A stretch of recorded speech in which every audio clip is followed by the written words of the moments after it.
What is norm-referenced assessment? Have you ever wondered how students' performances are compared in standardized tests? Let's break down the concept of norm-referenced assessment and its role in education.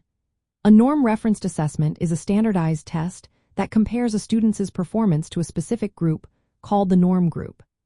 This type of assessment does not measure if a student meets specific criteria but shows how they rank against their peers. For instance, if a student scores in the 75th percentile, it means they performed better than 75% of the students in the norm group.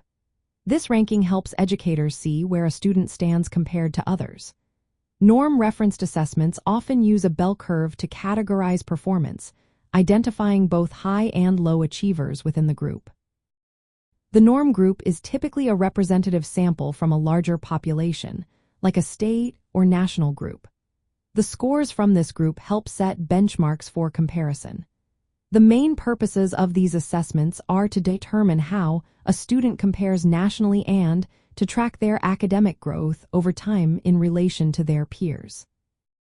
You will often find norm-referenced assessments in standardized tests like the Scholastic Assessment Test or the American College Testing Exam, as well as graduate exams like the Graduate Record Examination and Professional Certification Tests. From a teaching perspective, understanding norm-referenced assessments is important. They provide insight into a student's relative standing but do not measure mastery of specific learning objectives. While these assessments inform about competitiveness or readiness, they should be used alongside criterion-referenced assessments that evaluate if students meet defined learning goals.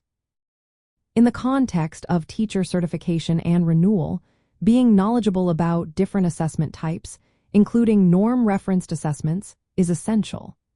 This knowledge helps educators interpret test results accurately and use them to guide instruction. Teachers can identify students who may need extra help or enrichment based on these assessments. Norm-referenced assessments rank students against a peer group rather than fixed standards. They provide a relative measure of performance useful for comparison and tracking growth. However, careful interpretation alongside other assessment data is necessary to get the full picture of a student's learning journey. Understanding this type of assessment can greatly benefit teachers in supporting their students effectively.